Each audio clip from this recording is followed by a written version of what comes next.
Imagine você ter 13 anos de idade e resolve passar um feriado na casa do seu pai. O que você não imagina é que esse feriado seria seu último feriado. Inclusive, feriado de ação de graças, que deveria ser uma data comemorativa, de muita paz e harmonia. Mas tudo isso acontece porque você resolve mexer no computador do seu pai e lá você descobre uma pasta com arquivos que você jamais imaginou que o seu pai fazia parte. Essa é a história do Dylan Redwine, um menino de 13 anos que morava no Colorado. Confira comigo no vídeo. Em novembro de 2012, um garoto de apenas 13 anos embarcava para o que seria uma simples viagem de rotina, mas que acabaria se tornando um dos casos mais tristes e revoltantes dos Estados Unidos.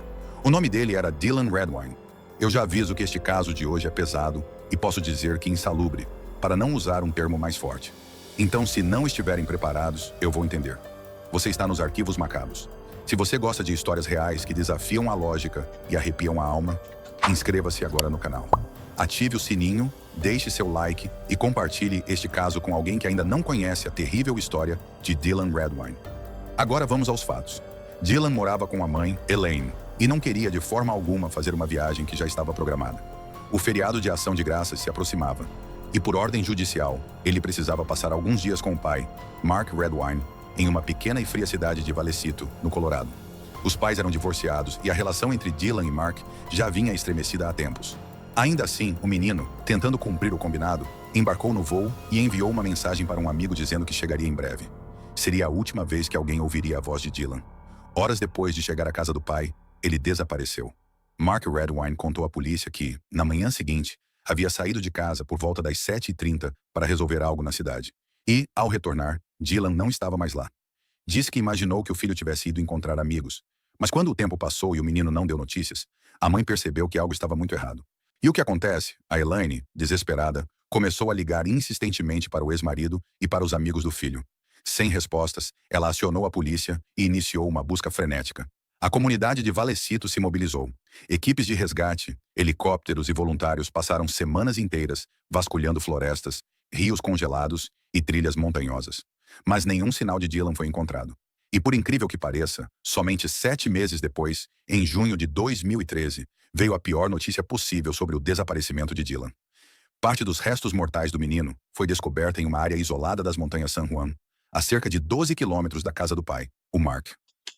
Caraca, foi longe, hein? O moleque andou, hein?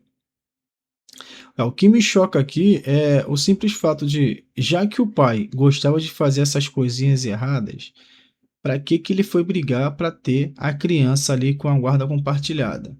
Né? É uma coisa que se deve pensar. O tempo passou e em 2015, ou seja, 2 anos mais tarde, o crânio de Dylan foi localizado ainda mais longe, em outro ponto remoto das montanhas. A descoberta confirmou o que a mãe sempre temeu. Dylan havia sido assassinado. As investigações se intensificaram e, aos poucos, todos os caminhos começaram a levar ao mesmo nome: Mark Redwine. O que a polícia descobriu a seguir chocou o país inteiro. Segundo Corey Redwine, irmão mais velho de Dylan, o garoto havia descoberto no computador do pai fotos constrangedoras e bizarras. Vou colocar essas fotos para você ver aqui na edição, tá? O que me deixa mais chocante é o seguinte, que tudo que aconteceu aqui no julgamento vai ser julgado apenas por suposições, tá? Não teve prova nenhuma assim que levava a que o pai cometeu esse crime. Mas é algo muito, muito, muito perturbador mesmo. Conversas com amigos e familiares, ele disse que planejava confrontar o pai sobre aquilo durante a visita. Essas imagens, apresentadas mais tarde durante o julgamento, mostravam Mark usando roupas íntimas femininas e se envolvendo com fezes humanas de maneira explícita. Ele se sujava todo, colocava no corpo e até comia. Uma vergonha que, segundo a promotoria, Mark não suportaria ver exposta, especialmente pelo próprio filho. Agora, engraçado, acabou que todo mundo descobriu de toda forma. Os investigadores acreditaram que Então, é isso que eu tô dizendo, cara. Pra que ele brigou pra ter a guarda dos filhos? Né? Não faz sentido. Se ele é um tipo de cara que faz essas práticas nojentas, era mais fácil deixar a mãe cuidar da criança mesmo, ir lá visitar um pouco e depois meter o pé. Agora o cara todo errado, cheio de bagulho doido na cabeça. Após Dylan mencionar as fotos, confrontando o pai, como ele havia prometido ao irmão mais velho, uma briga intensa aconteceu dentro da casa. Análises forenses encontraram sangue de Dylan em várias partes da residência. No sofá, no tapete e até nas roupas que Mark afirmou ter usado naquele dia. Cães farejadores detectaram o odor de decomposição humana em áreas específicas da casa, principalmente na lavanderia e na caminhonete de Mark. Uma testemunha também relatou ter visto Mark Redwine em uma área de difícil acesso nas montanhas, exatamente onde o crânio de Dylan seria encontrado depois. Para os investigadores, essa era uma evidência de que ele voltou ao local para tentar esconder o corpo, ou ao menos o que restava dele. Com o avanço das provas e depoimentos, o caso ganhou enorme repercussão nacional.